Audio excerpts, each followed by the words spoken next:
Hello, this is Silas here. This is part of my various conversation series I've had with my friend Steven. You can say hello to the peoples. Good afternoon, everyone. Hope you're doing well today.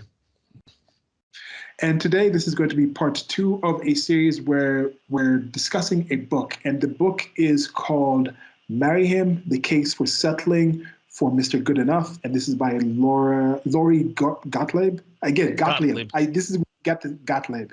Got this name wrong again. Shall butcher the name again. But Steven, tell us a bit about this book.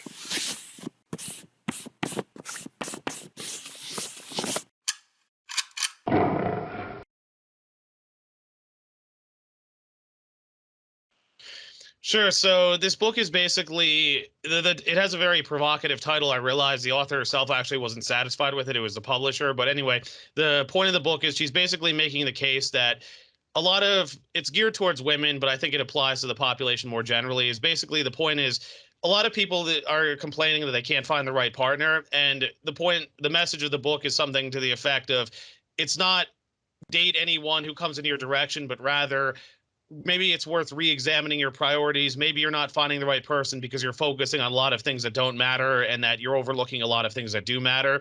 And it's sort of a personal odyssey as well, because the author herself is a single mother.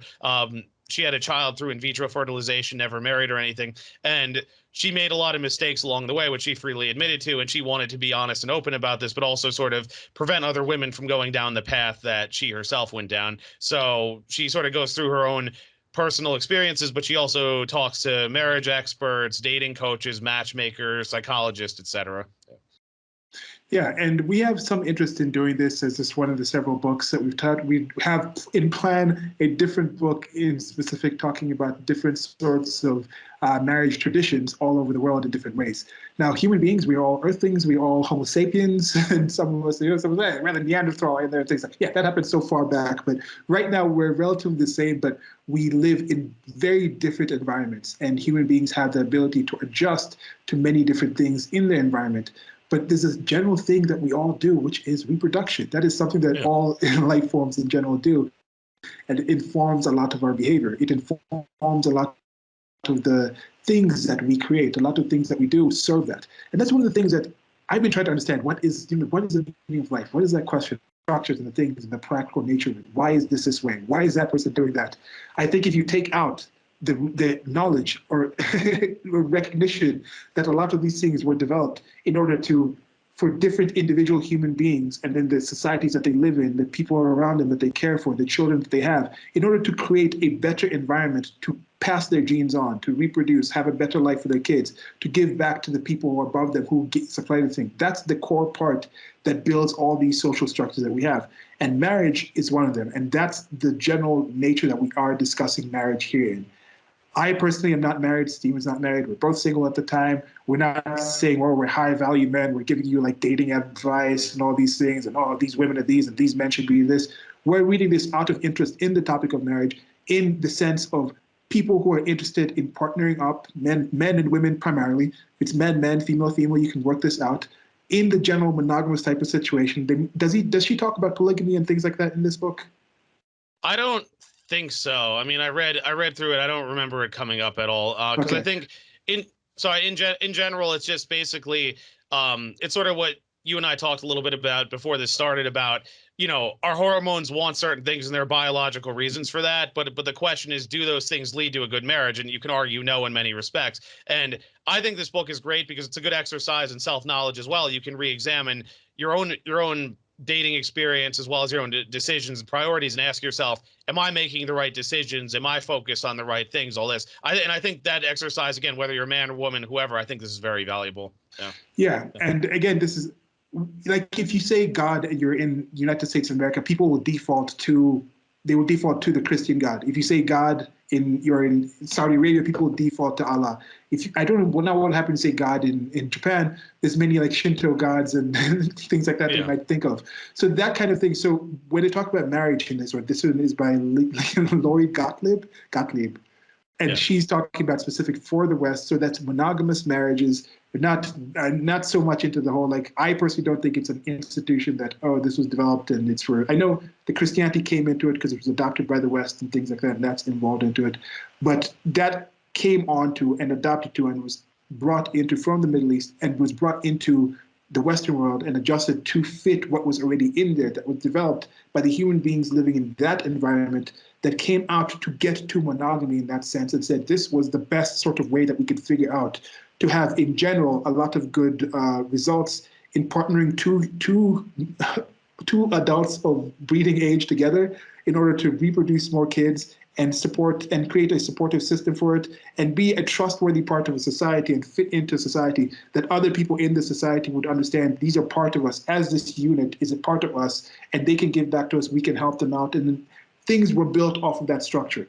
So looking at it in that sense, I can understand why certain people look at this institution of marriage in the West and say that's under attack and that's stopping, and they think, oh, this is part of why we have certain quality of life things, certain issues in society.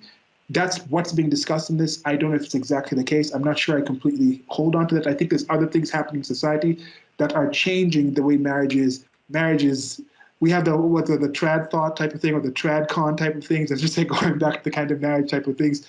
There's some issues with that because these marriages developed in a world with different kind of realities. The people we're living in right now, the time we're living now is different. But the institution, the reason marriage came to be, of reproduction, people coming together and understanding we're focused on this. This is somebody I care for in this sense. That's something that I think is still valuable. And people think if we're throwing away the institution of marriage, the negative things we look at in the past, they also throw away the baby with the bathwater. They're tying out the term marriage to throw away the relationship that we call marriage, that I think still exists. And there's a lot of importance just from the first part of this that I think there's still some positive things to see. What can we take from that, keep in that, and then what can we adjust to the present, and what can we use in the future? So anything else you have to say with the things that I said there? No, I'm ready to jump right in. Yep. Okay. So the way we do this, it's Stephen has read the book, and he's just going to read some excerpts from it and then kick it back to me, and we're just going to discuss the things, bounce off of things. Some things might offend you. Don't take too many of these things personal. If it does fit you, wonder, is this actually right or wrong? If it's you and you think Gottlieb had it wrong or the things we say are off, let us know in the comment sections. We're definitely open to criticisms and things like that. And as I mentioned, it's for adult mentality required. This is specifically for people who, I think in general, if you are interested in yourself, in either maintaining the marriage that you're in, finding a partner, like I think both of us would be interested in finding somebody in the future, getting married, and some kind of formation of it, having kids. If you're interested in those kind of things, this is something for you. If you're just interested in getting some advice and hitting on women or working game or trying to lock down, so lock down like a whale, like a sugar daddy, this is not for you. Like this is, if you're just interested in coupling just for hooking up and those kind of polyamory type of things, this is probably not something that will be that interesting. It could be interesting in general, and that could be something else, but this is, I think, more for the people who are interested in that, more monogamous, more dedicated, we're coming together for more reasons than simply intercourse and building all these other things on it. So yeah. And I'll probably emphasize this a few times throughout, but like the point here, the message here, as the author herself says, it's not throw standards out the window, marry anyone who you come across for the sake of getting married. It's re-examine, are you hung up on a lot of things that in the grander scheme don't matter? Are you overlooking things that do matter? And if you feel you're not meeting the right person, could this play a role? I think everyone should ask themselves that anyway. All right. Yeah. Yeah. All right. So yeah, go ahead. So the way I'm doing this here is I didn't take notes because there was a lot of stuff that's very quotable, and I was going to be typing out all these quotes, and I'm like, what's the point? It's like I could just read it directly. So there's a lot of things here that I'm just going to summarize. I'm not going to read verbatim. Obviously, I recommend getting the book. It's probably better. But then the quotes I tend to read directly because I feel that they're relevant. All right. So let's start here with chapter 2. It's called The Romantic Comedy That Predicted My Future. So this is going to be a spoiler alert. The movie is called Broadcast News. If you want to watch the movie, I recommend not listening to this part. So the author is 20 years old. There was a movie called Broadcast News where the author basically is saying that she didn't realize this would basically predict her future. Holly Hunter plays Jane, who's basically a news producer whose best friend is talented and witty colleague Erin, played by Albert Brooks. They're good friends. They talk all the time. They understand each other, all this. Erin is smart, funny, and kind, but instead Jane becomes interested in Tom, who's a handsome but shallow newscaster played by William Hurt. So Tom is all about style over substance, and he actually stands for everything that Jane rails against, but she's drawn to him because he's good looking, charming, all this.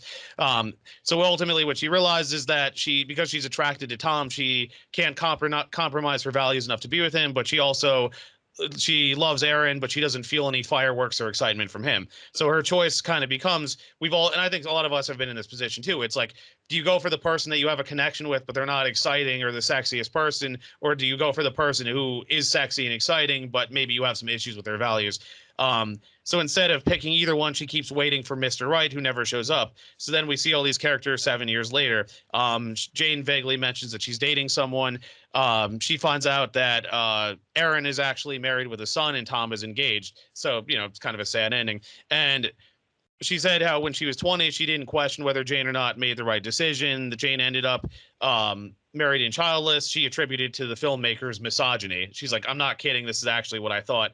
And she said many of us went through the same choice in our 20s where, Prince Charming or nobody, but then we end up single because Prince Charming never comes. And I like this. She goes, what my friends and I called quote unquote misogyny turned out to be quote unquote reality. And then she goes, she watched this DVD in her late 30s. She realized she had become Jane, passing up the errands of the world, basically realizing later that no, the partner that she needed wasn't Aaron. And she at 20, she was thinking the saddest moment in the film was when Aaron confesses to Jane, and I'm in love with you. How do you like that? I buried the lead. And then she's like, was my heart broke for Aaron? She goes, 2 decades later for me, the saddest was when a heartbroken Aaron predicts the consequences of Jane rejecting her. He goes, 6 years from now, I'll be back here with my wife and 2 kids. And I'll see you in one of my kids will say, Daddy, who is that? And I'll say, it's not nice to point at fat single women. And she goes, Oh, Jeebus. she goes, now my heart broke for Jane. I knew how truthful Aaron's cutting remark could be. Okay. Thoughts and comments? Jeez. Yeah, that's something that people have. Some people might have heard that. Some people might have taken that to heart, and it's a thing. And insults, some jabs, some things like that are supposed to. Some of those things hit close to home because you're in that home. You happen to be in that house that's being fired at. So yeah, with that, I think this is true. This is something that is true that I can relate to.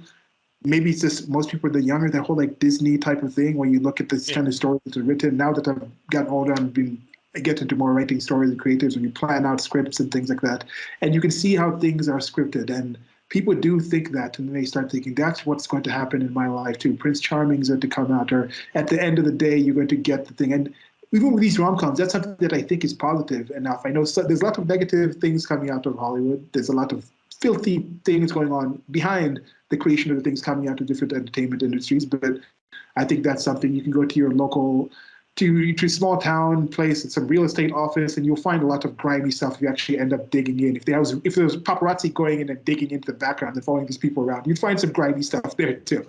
These people just have more access and money. But so these things come, but the messaging, that's true. Like, I think I'm starting to see a change where some of these things are not just atypical. Even these more comedy, more mainstream type of things, you're starting to see some messaging coming out in there where it's not just that whole, oh, these two-person comes, oh, this woman is, oh, she's that frumpy type of woman that nobody really likes, and she takes off her glasses and puts her hair down. All of a sudden, she's like the belle of the dance and that kind of thing. At the end of the day, she gets it. I think that's falling out of normality. It's falling out of fashion because it is not really what reality is. And as kids growing up, we had this kind of idea. We saw these kind of things, Disney stories, these kind of things, where people are not really understanding how to actually have relationships. A lot of the people in the West, if you listen to this, you're probably in somewhere in the West, you've probably been through a K through 12 compulsory schooling. That is a very unnatural environment when it comes to actually, again, what is a natural environment? Okay, but it's a very artificial, constrained, convoluted sort of environment with the limitations, putting these hormonal kids in this environment where they don't really want to be there, but they have to be there. And it's a select group of people from some arbitrary lines that are set by some politicians. You have to be together, and who are you going to deal with? Who are you going to make with? What are you being taught about actual relations and things like that? I think that kind of fricassees things out. That makes any sense. And then we go to these stories that are completely artificial, and we think that's going to be us. And that gets in our minds. And it's not just the women, as you mentioned, it's also the men. They think we're going to have this traditional woman, she's going to really care for me, just want to have like my kids, want to be very supportive, not really have other things she wants to do. She'll just stay at home and take care of kids. There's still women like that, but you have to go and eventually find them, ask these women. Don't just expect a woman to fit into that. And then at that aspect, also realize that in that book or in that movie, in that song that you heard about this woman, who was she responding to? Are you the archetype of that male character that was responding to them? And in many cases, the men won't be that. And I think that's a similar thing that you're saying with this book. Yes, you might have certain things, but you ask yourself, are you the sort of person that somebody who is somebody you want would want to be with? And that's something that I take further on a personal aspect. Respect is earned, and you respect yourself. Somebody might pretend to be a respectable person, but you know yourself more than anybody else. If you don't respect yourself, if you haven't taken the time to solidify your self-knowledge and respect yourself to a level, you will loathe people that be comfortable with you. You will start doubting that person. It's like, this person is crap. I'm questioning you. Why do you like people like who I am? so I think that's a key thing to come from that point where you have your standards, but hold yourself to those standards first, and then ideas of what to expect from relationships. Because I know I used to listen to songs, I used to watch Disney things, and think that was going to happen, and that's not really the case in reality. It's not true at all. And I think I said this a little bit last time, but like, there's nothing wrong with having preferences. Like, you know, I mean, obviously I have some bias here because I'm 5'9", and I always talk about how like women want men that are 6 foot. Like, there are biological explanations for that. There are biological explanations women want tall, strong, good-looking, successful men. There are biological explanations for why men want large breasts, symmetrical faces, all this. But you also have to ask, if the goal is a long-term relationship and a connection, can you really build it off of your attraction to those things, or do you have to accept that you're not going to get 100% of that, but you will get, if you have a good choice in partner, you're going to get the things that do matter. And then, okay, you're just going to have to accept, okay, my partner may not be objectively the best looking person, they may not have won most beautiful woman of the year, but that doesn't mean the relationship's not gonna work. I mean, and I think I even see people like even my age around or so, like women included, who they're still hung up on those things. And again, I don't understand for the life of me if the goal is a long-term thing. Like, you can't build anything off that. Oh. Yeah, that comes back to what I was saying, where for a lot of people, where have you gotten your messaging about relationships, what to expect? And I don't think the schools do a good job with that. For a lot of people, unfortunately, like their parents think, okay, the schools will handle this.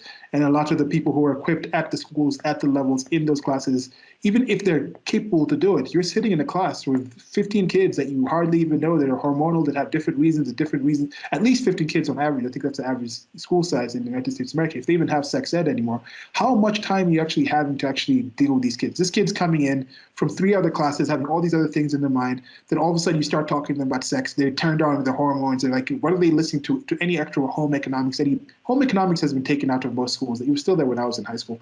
But those kind of practical things about being a better individual human being, to be a point where you're good enough to attract a mate that you're comfortable with and you can supply for, those are things. What is the actual environment in order to achieve the sort of base level things that people normally enter successful, solid marriages are, let alone if those people have successful, solid marriages at home. So that messaging is far and lacking the actual ideas of people to actually do that. For many people, many people get married, they don't even talk about what they're going to do with the kids. Yes, I'm a Muslim. Yes, my husband is a Christian, but we like each other. Like, we seem to get along with our friends. Our parents don't really have issues with each other. They end up getting over that thing. Then they get married and then they have kids. Like, I want to raise them Christian. I want to raise them Muslim. How did you not talk about this and settle this ahead of time? Like, how was that like a conversation? Like, that once you guys were made it serious, how did you not talk about that? But this is a common thing. Some very basic things people just, for various reasons, don't actually decide to talk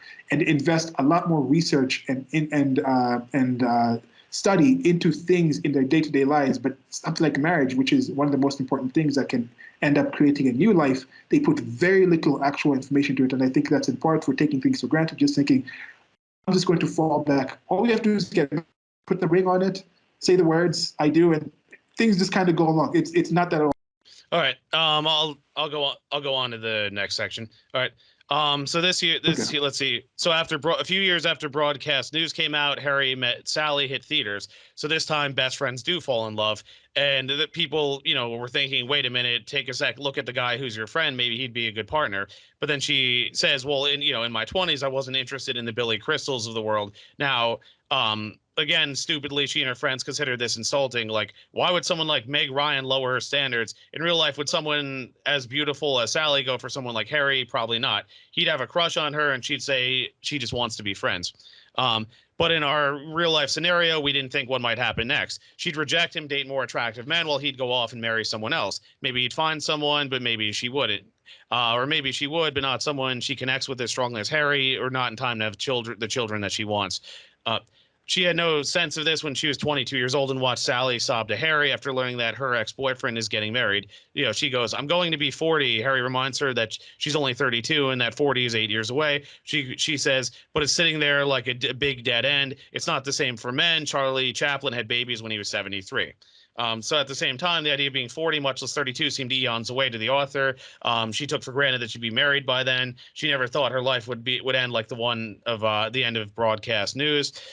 She instead thought it'd be more like Sally's, a wonderful romantic story of best friends who fall in love, except it would happen at age 30, and she'd be married to the guy who's not just her best friend, but also incredibly sexy. So basically, she was hoping for a guy that has had the connection that Harry had with Sally, but at the same time is good looking like the other guys she wanted. She goes, "Quite an assumption given that I look nothing like Meg Ryan, and on a good day maybe have half the charm of Holly Hunter. But like many young women, I identified with Meg and Holly. Delusional as it sounds, when I was dating in my 20s, I thought my romantic prospects should be on par with theirs. And of course, so did a lot of her friends. They would have denied it, but we would have been lying. We wanted our true love, the sought out romance, the fairy, we wouldn't settle for less than a fairy tale. And she's like, we watch these movies as if they were documentaries. She goes, as Allison, a single 38-year-old in Minneapolis, wrote to me, at 27, when I got into an argument with my boyfriend, who I loved, I was looking for the romantic comedy response. My mistake. They broke up, and she regrets that decision. Now, with no real romantic prospects on deck, she was planning to get inseminated to become a mom of her own. Okay. Thoughts? Yeah. Yeah, that would be interesting to see. Now, again, with some of these you can take the observations he's done, and because we have minds and we can imagine, and we can empathize, and we can put ourselves in thought experiments. You don't have to live her life in order to actually have it relate with you. But she is speaking from her lived experience, which is of an upper middle class woman or living in a very dense urban area. So some of these things kind of fit with that. That might be not really practical issues. If you're, of course, somebody in like some village in China, let alone somebody in a village in China, but even if you're just like living in like the countryside of West Virginia, you might have entirely different realities, not be as influenced with some of these things. But I would be interested to see if there are some figures with that, like certain big shows and certain big trends. Again, does art imitate life, or does life kind of learn from art? Where certain big films and things like that, can you see differences in dating patterns? Was there like a time when it's like a major film, like after something like Titanic, which was like a massive film? Was there some sort of change where some wealthier women started dating, like started throwing out their requirement, their general biological nature of hypergamy? Did they start thinking about that less and going more for more like younger artistic type of men that might not be making as much money? Was there a drop in rich, wealthy men getting the women that they used to have access to? That would be kind of interesting to see. Like you said, with this one, she talked about that first movie, different kind of, and I think there is something to that because people are influenced by this. There's a reason there's billions and billions of dollars spent in advertising because that stuff works. So if somebody goes out and points out a certain way that certain people behave, that works because even further, as we talked about with the home environment, kids see what their parents are doing. One of my experiences growing up in a rather diverse area with different people in different countries, different generations, levels of Americans, some people first generation, some people just moved in, multi-generational. Most of the people in high school, you're kind of figuring things out, but most of the people when they got married, most of the people married back in their general race, most of the people married back into their general culture, into their general religion. And that I think is influenced a lot by growing up as a kid and whether your parents were good or not, the people you were around, that was the marriage, that was the coupling that you saw. So when you got older, you started defaulting back to that. And now I can imagine people not being that connected and seeing that personally, and then defaulting and getting the signal and the connections from these Hollywood films and having these trends. That would be interesting to kind of see with that. If y'all are listening, is there a movie that kind of changed your dating expectations or a book that changed your dating 50 Shades of Grey? Did the S&M all of a sudden like shoot up after 50 Shades of Grey come out, like bondage clubs and things like that, whips? And I haven't read the book, but I think I heard this aspects of like some dungeon type of thing. I don't know. So did that kind of stuff spike up after that? So that would be kind of interesting to see. I don't know. So this actually sort of leads into the next part here. So they're talking about it's not just movies, but there's an entire industry devoted to fairy tale weddings, which actually became a source of conflict in the hugely popular Sex and the City movie.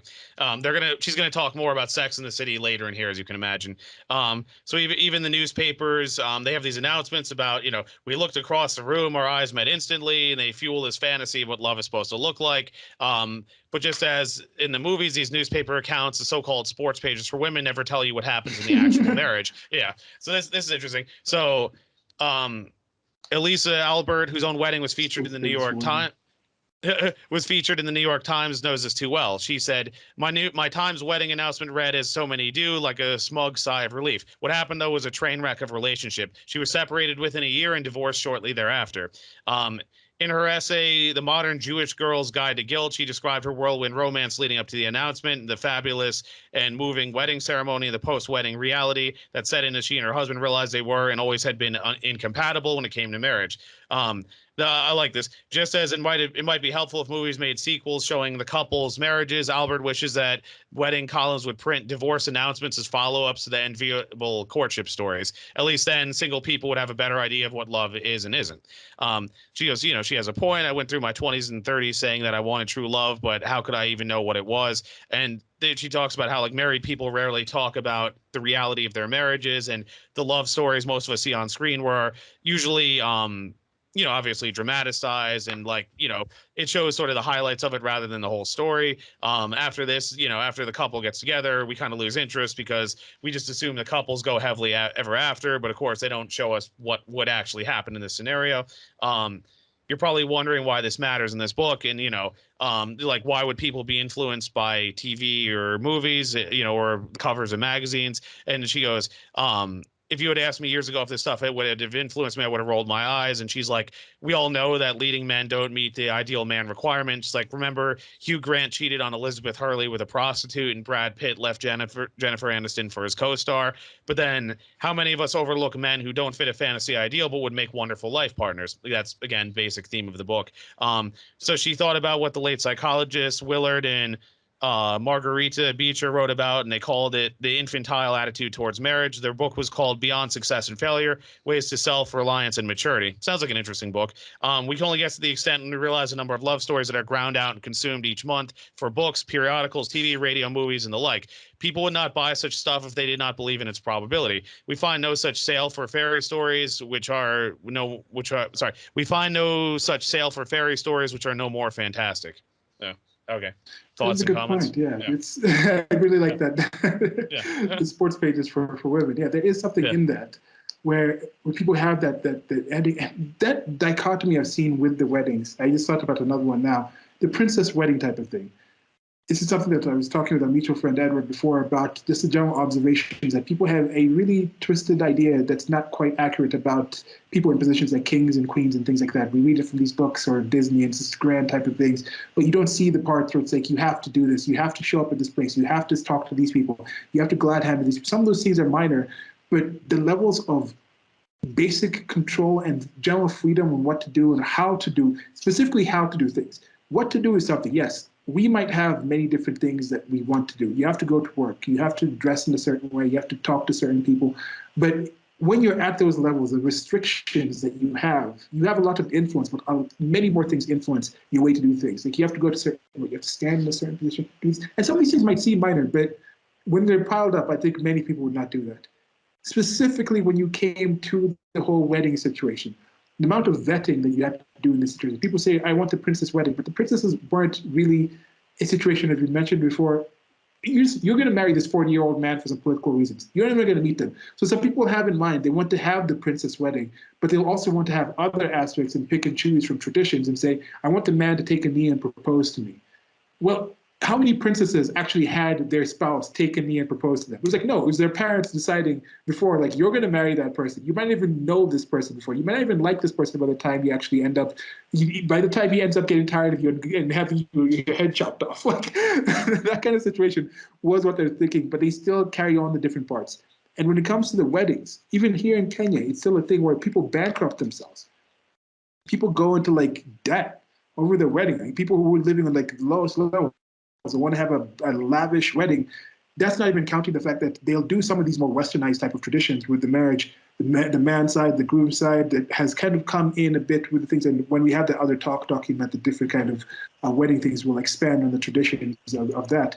But they do some of those things. But that whole idea of spending so much money ahead of time for the wedding, something that doesn't really understand. If you are wealthy and you can handle that, you plan, yes, do that. But I don't understand going into debt that you have a 10-year, 20-year plan to pay back. Why? My general idea was something, if you really like somebody, especially in current year, you have this technology, have a small ceremony with the main core people that you have in a certain location, even in the house. You have that small ceremony. You can live stream to other people who are not able to be there. And instead of spending that $50,000 and whatnot into that one wedding, spend about $5,000 on it. And then you put that into like a savings. And then every 5 years, you have another ceremony where you renew your vows. You have the newer friends that you have. Maybe you have kids at that time. Some of your kids' friends can come. And you spread that thing every 5 years. You have like $5,000 ceremony like that.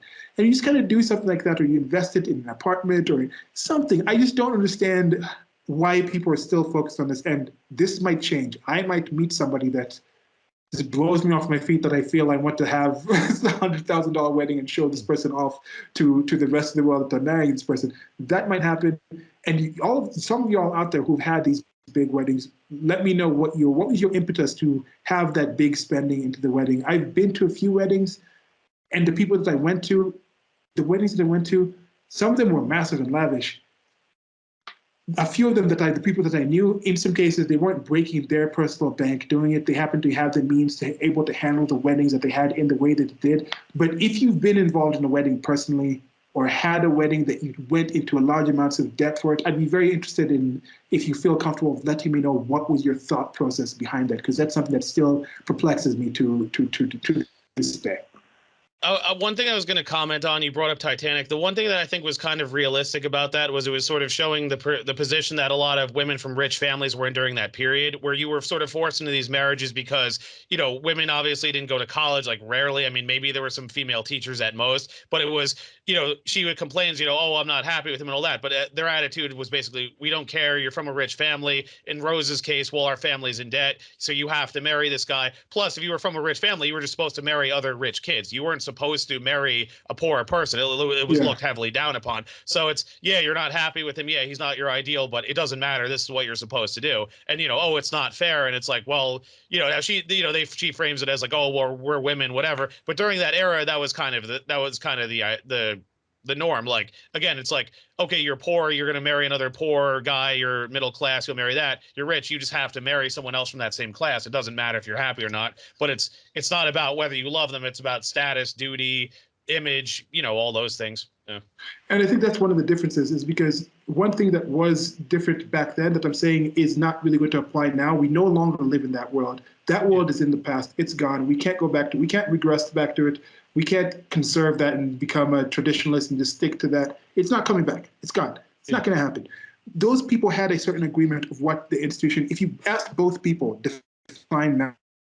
We had a bit of a drop off on the connection, having some issues this time as we record. Trying to work better on that, might look into changing the internet connection. But so I was saying, that's in the past, that's a different thing. But that was a definition of marriage that existed at that time.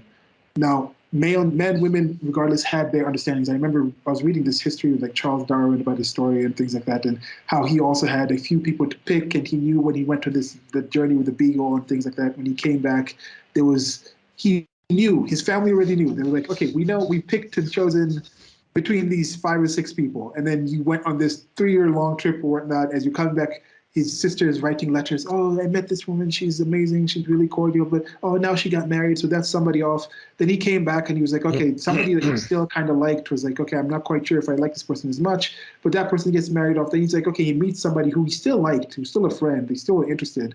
They were known to each other's families and put in each other's orbits. And then they end up marrying. And then from that, and I think from that thing of them coming in, it is almost like this book, almost Mr. Good Enough, because you had a list of 9 beginning when he was, let's say, in his 20s. He had 9 people picked up by that time by his family or in the status, in the rooms, in the background.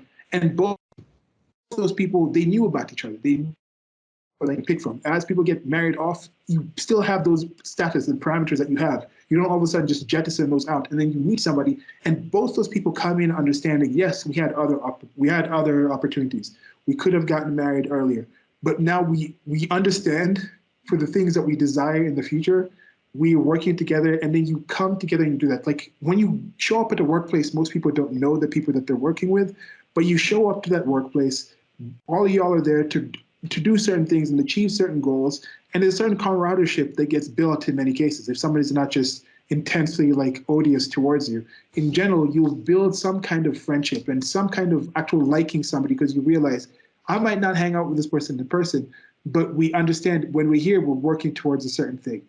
So if your certain thing is let's start a home, let's build a family, let's work on this business arrangement and build this thing up together, I think there's some kind of appreciation that can be built there. And on top of that, you can build the romance, you can build the extra things that come into that. But I think that's something that has been lost is back then, whichever group and status you were in, there was a more defined type of thing. But now we have people from different cultures, different places, different ages. And the definition of marriage is something that most people can't really even define and say, this is what I think marriage is. These are the things that I want to get from a marriage. Many people don't discuss that ahead of time before dating or even entering a marriage. That's actually some good commentary, which will sort of lead into this next section here. But one thing I was going to say before I read this is, and this theme will probably come up later as the discussion goes on too. What I find strange is that these people want these relationships to be like fun and exciting 100% of the time, but it's like, what else in life actually works like that? Like you're talking about work. Yeah, you start a job, it's cool, it's exciting, but then what happens? You know, certain problems there, disputes with coworkers. You know, you have bad days, friendships. Like, okay, you don't always get along with your friends. I mean, you know, you may move to a new area, it's cool and exciting, but then you have issues there. So it's like the question is, if we understand this in every other walk of life, like why would relationships be different? Like why is there this expectations that there should be fireworks and excitement and good days all the time? Like nothing in life works like that, you know. And I think that's what I'm saying. That's why it's a good key that she pointed out with the movies, because I think for a lot of people, that's where they get their primary thing. And it doesn't necessarily work as much on people in different kind of lives outside of, I think, that urban, suburban type of Western type of life. Because in many places like that, even if you live in the village and you watch all the same movies, by dint of your mom being a stay-at-home mother, you're seeing her a lot. You might not be at school so much, being raised by other parents and things like other adults and things like that. Your father is, in fact, you're seeing some kind of relationships between your parents, and they might be a vast range of people that when the parents are together in front of their kids, they hide things from them, or they pretend to be everything's cordial. They just come and sit at the dinner table, never really have any arguments. And then there's a lot of time with the parents at work. Both parents are at work. They don't talk about actual other issues, but the child rearing type of issues. So the primary relationships they see are in scripted TV shows where you don't see none of the other things. Whereas work and all these other things, you get to see examples of that. So I think you don't really expect that same level. But then we've talked about that in the Ivory Tower series, and I've experienced that myself as well. Being through that system, you come out and you also have a different idea of what the workplace is. But the workplace kind of shows you that relatively quickly that no, it's not as curated and protected as it is in schools. Like you actually go out there and have challenges. Things might not work out. You might not be the top of the class for the same reasons you were top of the class somewhere else. So I think those challenges come, but for some people, it's tough for them to see the practical, real nature, the reality of what a marriage is, which is just another kind of relationship. And I wonder though, do these people have friends? Are they with their friends? Are they just, is everything completely copacetic, happy, no issues, no arguments back and forth with them? That's another thing I kind of wonder with that. Well, because I've brought this up before, but I mean, I come from a family where people stay happily married for decades. Divorce is extremely rare. I mean, my parents had disagreements. My parents still have conflicts. It's like, I didn't expect that somehow I would find a woman that I get along with 100% of the time and every day is smooth. And that this is coming from a happy, healthy marriage. I mean, what, 36 years now? And it's like, I mean, my parents never talked about getting divorced or anything. So it's like, why would I expect it to be above that somehow? And then like, other than if I look at most people's marriages who are like way more dysfunctional, well, you know, that if that's more normal, like, again, why are all these people expecting these picture perfect scenarios? Like, I mean, I don't know. Actually, yeah, now that might be true with some of the friends. We've talked about that with just general friendships. Now, people don't talk about certain things. Certain topics are taboo, or they pretend things are okay. They're not honest with each other. So maybe they carry that over. Whereas for me, I'm like, no, like I gotta be really good friends with somebody before I would even consider marrying them. That's something that I thought when I was a kid before I even started thinking about marriages, about these bigger things. And then as I got into college and things, I started realizing for most people that's not the case. I tried to dabble in getting some kind of just basing relationships off of just that physical attraction, but it didn't necessarily work as well. Then now I'm back to that and saying like, now there's something I need. I need that strong connection. And the relationships that I've seen working, it's either something that started almost entirely business-wise, entirely, we're coming in for a business arrangement. We both agree this, contractual, but it is a contract. It's a marriage contract. So whatever is contracted for, whether it's the stuff that you write or the unwritten stuff, the unspoken things, the things that you discussed ahead of time, as long as that contract has two parties that come in that know what they're signing up for, it's going to work. Whether it's a contract where it's like, we're going to sign this contract, we're both going to have different partners, we're not going to spend time with each other, this is completely for the support, like for the appearance type of things. Some of those work, like Will Smith and Jada Pinkett Smith are still together. Whatever kind of agreements that they had. They have two kids, right? Say these kids have issues, but they have two kids. They're in the world, they're adults, they're somewhat functional. Jaden Smith is a bit quirky, like, but but I think I imagine that they had a lot of discussions about their marriage ahead of time that they didn't let other people know, but they decided to project a certain more traditional, more acceptable type of marriage, and now some of these things are coming down. But that's what I'm saying. Like, whatever kind of freaky stuff you want to get into, whatever you want to do, let your partner know ahead of time. Just please at least do that. Whatever your inspiration was, whatever your intention was in the future, just have that discussed ahead of time. And you would do that in any other field in your life. Why don't people do it about marriages? And as you just asked, why? Why aren't you doing it about that? Because to bring it back to the work thing, I mean, when you apply to the job, they tell you like these are the shifts you're working. This is how much you'll be paid. You're expected to work these days. Like all that in advance, so you can't complain after the fact. I mean, when I started cooking, they told me you're going to be working weekends, you're going to be working holidays, you'll work 12 to 14-hour days. You can't take the job and then complain after the fact. Oh, I have to do this. Like you agreed to this in advance. Yeah. Yeah. And that's another thing. Like I recently just posted, like, I was like, why don't you cook? Because this kind of thing, it's a practical thing. A lot of people can't cook. It's something that people can learn to do.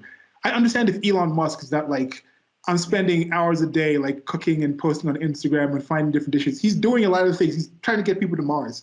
So I understand people doing certain things, but just on average, why don't people cook? And I was asking this for men, women, anyone. I think it's just something that anyone should be able to do, just basic cooking right now with the amount of free time and access to knowledge about cooking that people in the West have. You should do that. But now, in the sense of the women, you're like, oh, why is a man requiring me to cook in the kitchen? Not every man will require you to cook in the kitchen. If you don't want to cook in the kitchen, and 90% of the men in the world want a woman who wants to cook in the kitchen, don't date those men. Don't try to change those men into not wanting a man to, because your standard of saying, my standard is I don't accept a man wanting me to cook in the kitchen.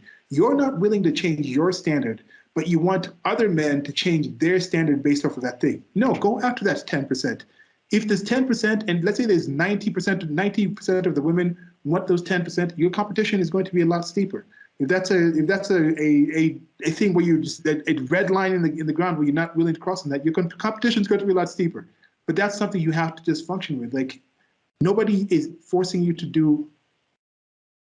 I'm trying to think like right now, like, yeah, if you're listening to this, chances are you live in an area where nobody really forced you to get into a marriage. Yes, there's still arranged marriages and things like that with certain people who might be listening to this. I get that. There's certain restrictions, but in general, something as simple as that, it's like you don't have to do it. If you want to do it, learn to do it, but you don't have to do it. But if you're not willing to to change on something, don't expect somebody else to change their desire for you to do that thing, because that's something that's illogical and it's unfair in general. Yeah. All right, moving on to this next point here. So if you notice today, a lot of the themes in movies, even in real life, there's not a lot of external conflict for people to get together. So that goes to what we just talked about there's less of a hang up on people of the same class getting married or the same religion, or, if people live far apart, they can move closer, all this. But a lot of it has to do with the inner conflict of not knowing whether or not the person is the one. So for example, you don't fall in love with Romeo and say that the relationship is doomed because he's a Montague. Instead, you start dating Romeo, overlook that he's a Montague, but then you're hung up on certain habits or flaws that he has. Like, oh, he spends too much time playing video games, or he forgets the name of your best friend from high school, or so you need to find someone more mature, attentive, whatever. Instead of finding falling for a guy and finding a political obstacle, like there will be a civil war if you get together, like in that story. Instead, we create our own obstacles why we can't be with him. He's not funny enough. He gets stressed out during tax season or whatever. It used to be that that lovers knew that they wanted to get together, couldn't. Today, it's lovers that can get together but don't want to. It's an interesting dynamic. And then we complain we can't find a suitable spouse. I was starting to realize that despite everything I believed on an intellectual level, I had a Cinderella complex. Someday my prince will come and thrill me forevermore, all that. She goes, it never occurred to me to trade those impractical glass slippers for shoes I could actually wear. It's a good analogy. So then she looks back on the way she dated in her 20s and 30s. It's not surprising. She thought she was reasonable to stay single while holding out for the ideal man. I mean, everyone else seemed to be doing that, both in real life and on TV. If you looked at a lot of the shows that were on then, there were a lot of shows featuring sexy single women, surrounded by other single women who were basically doing the same thing. There were exceptions, like Everybody Loves Raymond was a show about marriage that seemed actually to be of little interest to young women, and also Mad About You, which was a young couple getting adjusted to married life. So kind of interesting that those shows did push strong marriages, but they weren't popular single women. But if you look at the single gal shows like Ally McBeal, Caroline in the City, Friends, Sex in the City, Grey's Anatomy, it's a similar theme of, okay, a woman dates a guy to talk endlessly with her girlfriends about why he's not right for her and she should look for someone better. And there was this assumption that, she would keep going through guys and eventually find her true love at the end, and that would be her clear choice. These characters worried about making a mistake because they only had one chance at getting it right, so nobody was good enough. But what they didn't realize that in reality there might be lots of right guys, and of course each partner has their own benefits and drawbacks. And just my own commentary on this is I've thought about this in my own experience too. Like, instead of holding out for a perfect woman, are there multiple women who would be suitable for me, but for each one would have different strengths and weaknesses, and that you have to accept, a la Thomas Sowell, that there's trade-offs either way. Okay, this one's strong here and weaker here. This one's stronger here and weaker here. But in reality, it could work with all of them. It's not there's going to be that one perfect person who has the complete package. Okay, your thoughts and comments? Yeah.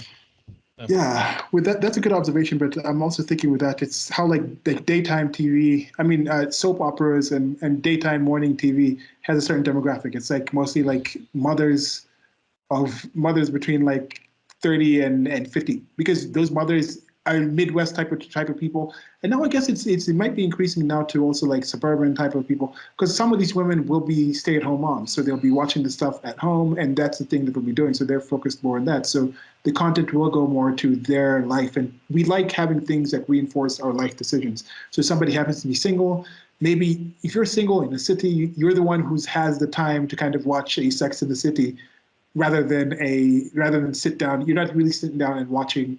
Maybe it's also the time. Because Mad About You, like, is it also the time? They check like the different time slots these things in. But yeah, you're going to attract a different kind of demographic in order to watch certain things. But I can imagine a lot more people who are young and single will be watching Sex and the City at that time, right before going to the bar or coming back from the bar, hanging out, having some wine before going out, pre-gaming or something like that. Whereas if you're a mother with kids at that time, you have your kids at home, you're taking, I don't know. So time slots. Well, just kind of thing I'm thinking about. I noticed with Everybody Loves Raymond, most of the people I know who watched it were like older married women. Like, it was like my grandmother and like other older ladies. Like, they'd watch it after dinner or something. So yeah, I think it was kind of geared towards that. Yeah. It's like if you see like maybe some sports or Friday Night Lights, that's one of the shows I really enjoyed watching. Like, I played football in high school. It was not a place where football was as big as it is in the Friday Night Lights about high school in Texas. Now, so something like that, you'd see different kind of demographics watching that. It's probably a lot more men watching a show like that than would be women. So yeah, there is the demographic type thing to account for in that. And this whole idea with like the relationships, well, the single stuff that appeals to certain people. There is certain media targeted to certain people. Like, I read a lot of manga. Of course, more about like celebrities and stuff. Sometimes celebrities want to keep who they're dating in the hush, or we've seen some relationships that these people seem to be put together due to publicists for those kind of reasons. But with manga and things like that, there's certain stories, certain entire mangas which are targeted towards having hundreds of series of issues where these two people are just circling each other, and then like in the last volume, somebody ends up asking, they say yes, and and then maybe you get two or three actual episodes, two or three actual mangas where they're actually together, and it ends.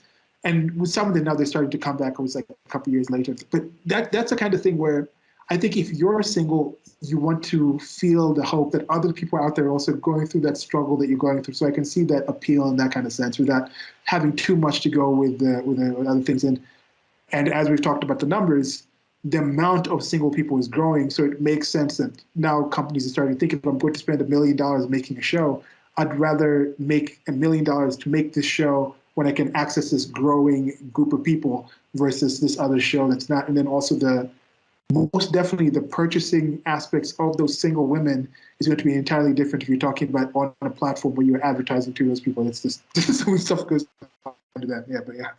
All right.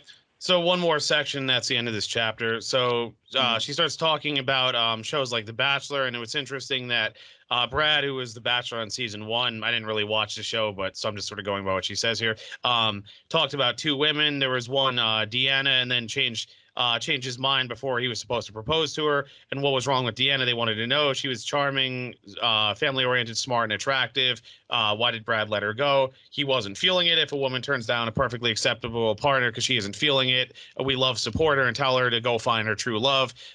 We say that she made an empowered decision. But if a man turns down an acceptable partner because he's not feeling it, he's a villain. Brad was whipped on everything from talk shows to blogs because viewers wanted him to take this woman and grow into big love, grow it into the big love, even if he didn't feel it from the start. Deanna, of course, got her own shot on The Bachelorette, but when she was down to her 2 final candidates, she chose the wacky snowboarder who wasn't sure he was ready to get married and have babies over the single dad who doted on her and already lived a domestic life she claimed to want so badly.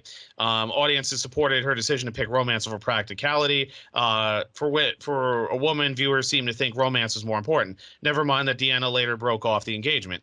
The messages about love that we take from the media are as contradictory as they are counterproductive. So, the typical love story goes: boy meets girl, boy and girl hate each other, boy and girl exchange witty banter, boy and girl grudgingly realize they love each other, boy and girl live happily ever after. Although we never see this part. What message does this send? Should we look for a person who annoys us initially or attracts us initially? And if love comes when it does, if love comes when we least expect it, does that mean if we actively seek love, it's not true love? That we shouldn't even try because true love will find us only when we aren't looking? Should we go by the message, you can't hurry love, or get out there and be proactive? Those are very good questions. Of course, as confused I was, I knew that I wasn't single just because I'd seen too many romantic comedies or watched too much TV. Earlier generations of women grew up on similar themes, but my generation, those after me, had set conflicting messages too. What you know what does it mean to be empowered and also want to live happily ever after? If feminism taught us that we don't really need the white knight, how do we reconcile with the fact that many of us are women who want a husband and a family? If the fairy tale is to have it all, what does having it all, quote unquote, means? And one thing I was going to mention before I let you go, I don't know if I mentioned this in the last discussion, but one of the hosts of the Roommates, who I actually found out about this from, talked about this as well. How a common theme you see a lot in stories is a guy is interested in a woman and she doesn't respect him, but then he either does something for her or he accomplishes something, and then she wakes up and realizes what a great guy he is, and then she gets with him and they live happily ever after. But the thing is, real life does not work like that at all. I mean, I think a lot of guys have been in that position where we've tried to do that and it doesn't end well. I mean, the term the friend zone exists for a reason. But obviously we can discuss the merits of that, but it's like that was kind of my concern with my friend who I talked about last time, where she's really hung up on a guy and she's been pursuing him actively. And I tried to explain to her, like, if you have to find out if he's interested, because if he's not interested and you keep doing this and then he eventually says no, you're going to be crushed and you don't want that. But it's like, I feel like she's kind of operating from the mindset as being the equivalent of the guy in that story. Like, oh, if I just flirt with him a few more times, if I just visit him a few more times, if I compliment him a few more times, he'll think I'm great. But it's like, things don't work like that. I mean, in the case of a woman, usually what happens in my experience, again, feel free to disagree or push back or add on. If a woman is interested in a guy and she flirts with him, he doesn't make a move, she usually just assumes he's not interested and moves on. She's waiting for the guy to make the move. If the guy is interested with the woman flirting, he'll make a move. So my way of thinking, and I told her this, is if he's interested, he knows you're interested, he's interested, he'll make a move. If he's not, the only other explanation could be that he lacks confidence. But based on how she's described him, I don't think that's the issue. So I basically said, like, you have to figure this out, either make a move or decide, spend time and energy elsewhere, because it's like you don't want to go down that path of spending all this time and energy on someone who's not into you. All right. Thoughts and comments on all of this? Yeah.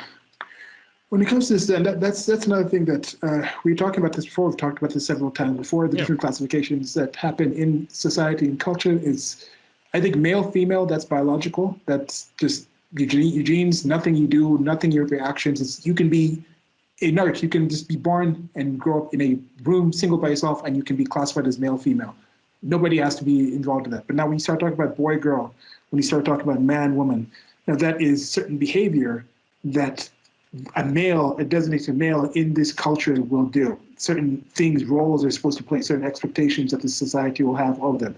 Now, some of those things are going to change I guess I was saying things are in the past, they're gone. It's not really good to have those instructions anymore.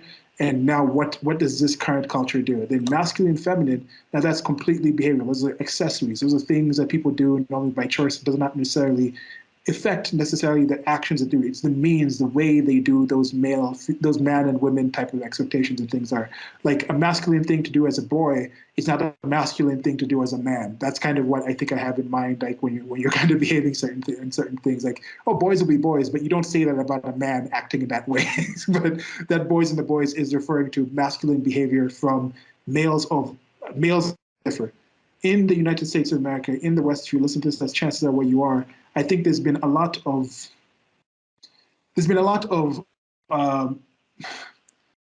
freeing, rightfully, of the different restrictions that the females had within those societies. The definitions of what it is to be a woman, what should be expected from a woman in those such as by the actions that they can do. Because when it comes out into greater society, they had a lot more control and agency within the home. But now that those things are kind of changing and they're going out into the rest of society, in the woods and things like that, that's when the roles were more aligned for men. Now you see that's also the difference. Now for men, the questions, the grounds where men are starting to have different questions of what should a man do, what should a man be expected to do, are in the home. Because now that's the place that was not delineated. That was mostly where the women were in the home. That's where they had their agency. That's where they had most of the control. The men were expected to have their agency out there. But when they came to the home, many of them, they might have, yes, been the man of the house. That whole idea of the man lording over, that doesn't necessarily wasn't. Part of that reason was because they didn't know what the hell they were doing. Like, they could come out there and try to say they're going to do this and this, but they didn't know where things were. They didn't earlier, where they're saying, I expended my energy in this time. When I come here, I want to relax. But then they come home. The man's like, no. Well, I spent this much time at work. You wife should do this. The wife's like, no, but I spent this much time at work. You husband should do this.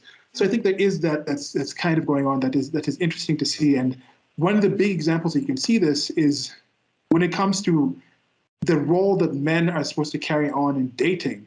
That is something women are still very rigid of, and saying, in order for you to enter a situation where I am your partner, the man is still being held to very old rigid roles, and the women want to maintain those very old rigid roles.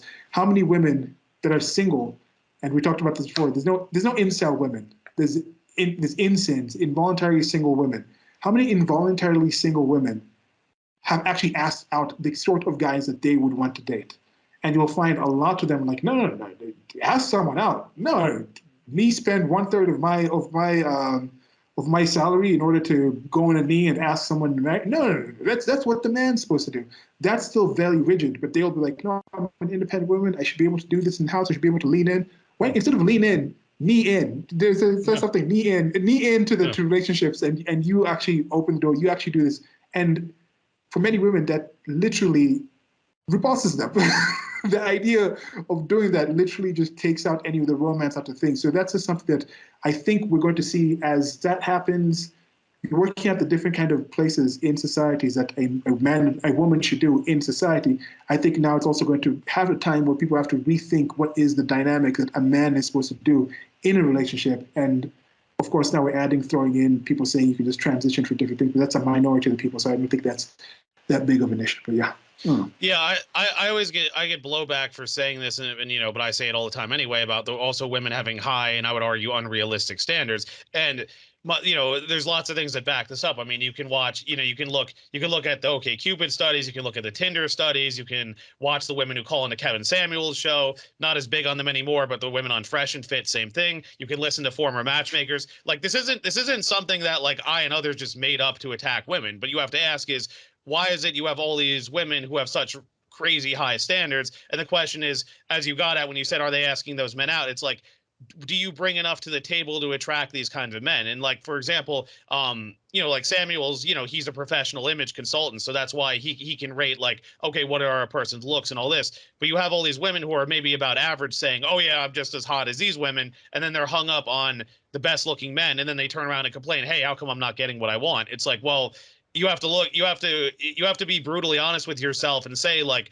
look, am I on par with that? Like, I know I'm not the best looking guy on the planet. Like, I've done the mental exercise before. Like, if I stand in a lineup next to like Paul Newman when he was young, Marlon Brando when he was young, like, you know, I don't know, who are the hottest guys in Hollywood now, like Zac Efron or somebody, like, I'll be the least attractive guy there, and I'm okay with that. But the problem is, there are a lot of women seemingly of my generation that are like, oh yeah, I'm just as pretty as the most beautiful women. And it's like, well, are you getting those kinds of outcomes? And if the answer is no, maybe this is worth re-examining.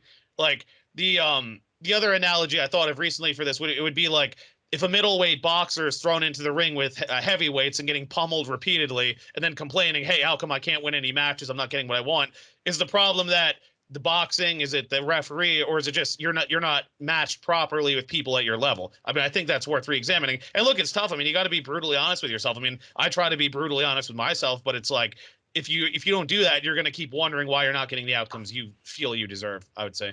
Yeah. Yeah, most definitely. I think we do see that people are doing people are doing disservice to other people, and a lot of these people who are selling you these things have a lot to gain from you buying into that. People want to sell you certain movements because they can now sell you certain products. So yeah, we're opening up an entirely new field instead of people trying to like maybe change the way they are or be, and they can get themselves a healthier spot and fit. Oh, now we can. You can develop this one design and then now sell this other design and saying, yeah, we use a little more cloth, so we're going to sell a little more. And if it turns out that you're just a situation where you might have gotten to the point where you try to improve yourself for your own physical health and also be more attractive to possibly people that you would be attracted to, that might end you being unhappy. But the person who's selling you the thing, they don't care about that. They're just selling a product. They're just selling a good. They're just selling a movement. Or they're in something where they like reinforce the way I think about this, like we mentioned earlier on when we were talking about if you were a single woman, if you decided to marry and be with a guy who might have some issues, it helps for you to watch a TV show that also shows somebody else working through certain issues with their husband, and that reinforces your decision of doing that. So if you happen to be in a situation where you're in a time in your life where you're still overeating and you're still not facing certain issues that might be dealing with that, something like a body positivity movement might appeal to you.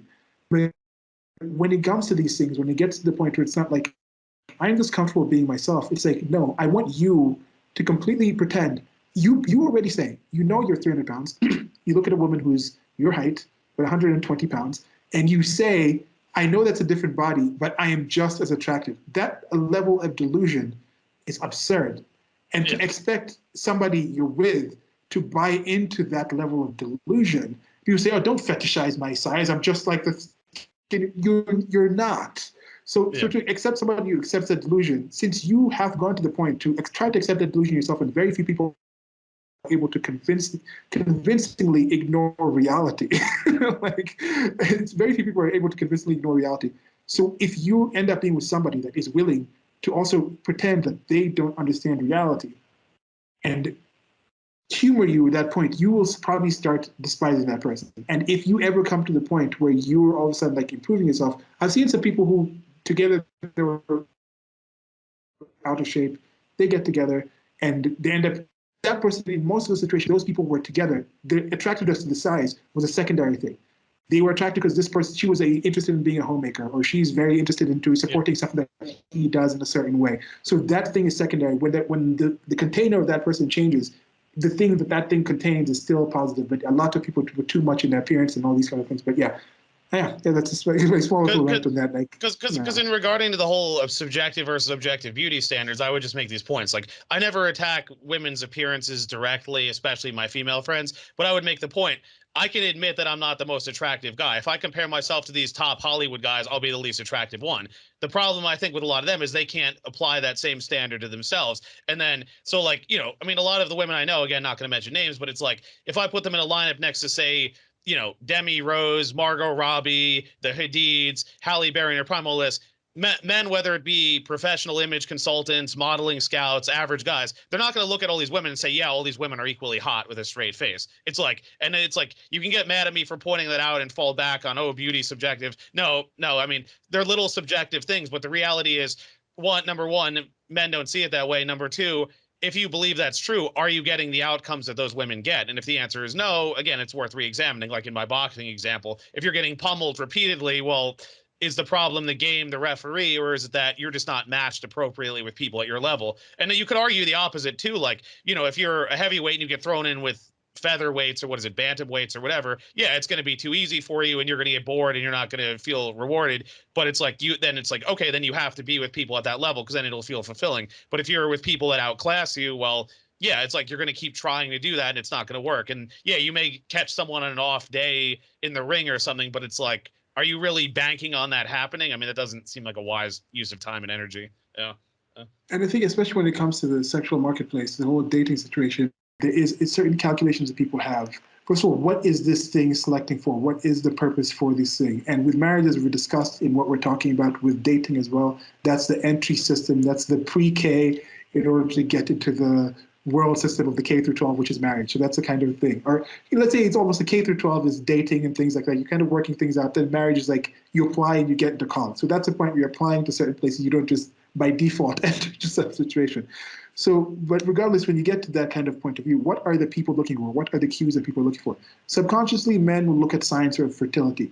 That's part of why some of the makeup and things like rosier cheeks, it's supposed to get to certain things where it's supposed to attract somebody in a certain way. It's supposed to appeal to somebody in a certain way.